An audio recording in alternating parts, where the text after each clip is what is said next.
এজন ফটোগ্ৰাফাৰ আপোনাৰ মোৰ জীৱনৰ কিছুমান বিশেষ ক্ষণক কেপচাৰ কৰি স্মৃতিবোৰক আবদ্ধ কৰা মানুহজন।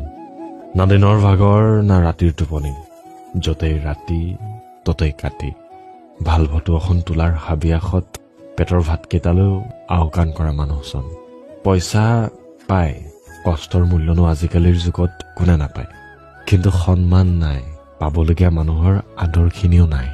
মানুহৰ মনত কেমেৰাটো গলত ওলমাই টকাকেইটাৰ বাবে দৌৰি থকা কেমেৰামেন বুলিহে সমাজত নাম এটা পায়, কিন্তু মানুহে পাহৰি যায় তেওঁলোক অবিহনে যে এটি ভাল মিঠা ক্ষণ ৰৈ যায়। জীৱনে জানো কি বিচাৰে